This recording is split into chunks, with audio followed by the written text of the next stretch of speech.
Hey guys, അപ്പോൾ ഇന്നൊരു പാലട പായസം നോക്കിയാൽ ഭയങ്കര പൂതി. സ്റ്റോർ റൂമിൽ നോക്കിയപ്പോൾ പാലട ഉണ്ടാക്കുന്നതിൻ്റെ അരി അവിടെ ഇരിക്കുന്നുണ്ട്. സാധനം അപ്പം തന്നെ എടുത്തു പൊട്ടിച്ചു, തിളച്ച വെള്ളത്തിലിട്ടിട്ട് പൊതിരാൻ വെച്ചു. സെറ്റ്.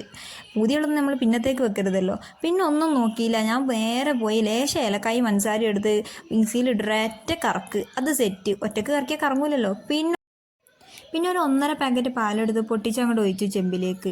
പിന്നെ വെള്ളം ചേർക്കാതെ ഉണ്ടാക്കണം എന്ന് ആഗ്രഹം ഉണ്ടായിരുന്നു, എന്നാലും ഞാൻ കുറച്ച് വെള്ളം ചേർത്തു. പിന്നെ ഞാനും ഉമ്മയും മാത്രമേ ഉണ്ടായിരുന്നുള്ളൂ. ഞങ്ങൾക്ക് കുറച്ച് പായസം മതിയായിരുന്നു. എന്നാലും എനിക്ക് പാലിൻ്റെ പായസമൊക്കെ ഇഷ്ടമായതുകൊണ്ട് ഞാൻ കുറച്ച് തോനങ്ങ് ഉണ്ടാക്കി. പിന്നെ ഇതായി പുതർത്തി വെച്ച അരി എടുത്തിട്ട് ആ അടുപ്പത്ത് വെച്ച പാലിലേക്ക് കുറച്ചീശെ ഇട്ട് നമുക്കൊന്ന് മിക്സ് ചെയ്ത് കൊടുക്കാം. അപ്പം ഞാനിങ്ങനെ മിക്സ് ചെയ്തുകൊണ്ടിരിക്കുമ്പോൾ നിങ്ങൾക്ക് പുതിയാണെന്നുണ്ടെങ്കിൽ നിങ്ങളും പോയിട്ട് സെറ്റ് ചെയ്തു കേട്ടോ. പിന്നെ അത് നല്ലോണം ഇട്ട് അതിനകത്തേക്ക് നല്ലോണം ഒന്ന് ഇളക്കി ഇതാക്കി കൊടുക്കുന്നുണ്ട് ഞാൻ.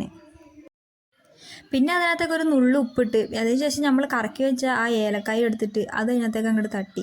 പിന്നെ ഒന്നും നോക്കിയില്ല, നമ്മൾ മെയിനായിട്ട് പഞ്ചസാര എടുത്തിട്ട് കുപ്പിയോട് അങ്ങ് ചെരിഞ്ഞു. ചെറിയ കുപ്പി ആയതുകൊണ്ട് അതിനകത്ത് അളവ് ഭാഗമായിരിക്കും. നിങ്ങളിത് കണ്ടിട്ട് പോയിട്ട് വലിയ കുപ്പി പഞ്ചസാര എന്നിട്ട് തട്ടരുത്, പിന്നെ മധുരം കാരണം കുടിക്കാൻ കഴിയാണ്ടായി പോകും. പിന്നെ നമ്മുടെ സാധനം അടുപ്പത്ത് വെച്ച് തിളച്ച് സെറ്റായിട്ട് വന്നിട്ടുണ്ട്. ഇനി നമുക്കിതിലേക്ക് ലേശം നെയ്യ് വെച്ചിട്ടൊന്ന് അണ്ടിപ്പരിപ്പൊക്കെ ഇട്ടൊന്ന് തൂമിക്കാം.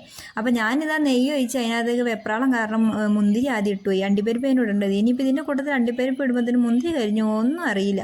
അപ്പം നമുക്ക് അതൊക്കെ ഇട്ടൊന്ന് സെറ്റാക്കിയിട്ട് അണ്ടിപ്പരിപ്പും കൂടി ഇട്ടൊന്ന് ഇളക്കി സെറ്റ് ചെയ്തിട്ട് നമുക്കിതൊന്ന് അതിനകത്തേക്ക് പറന്നിട്ട് അടച്ചു വെക്കാം.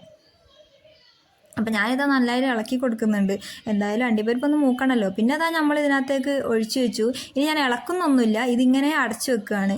അപ്പോൾ 5 മിനിറ്റ് അടച്ചു വെച്ചതിന് ശേഷം ഞാൻ വേഗം അത് എടുത്ത് ഗ്ലാസ്സിലേക്ക് പറഞ്ഞു. ഇനി കാത്തുക്കാനുള്ള ക്ഷമ എനിക്കില്ല. അപ്പം ഞാനിത് കുടിച്ചിട്ട് വരാം.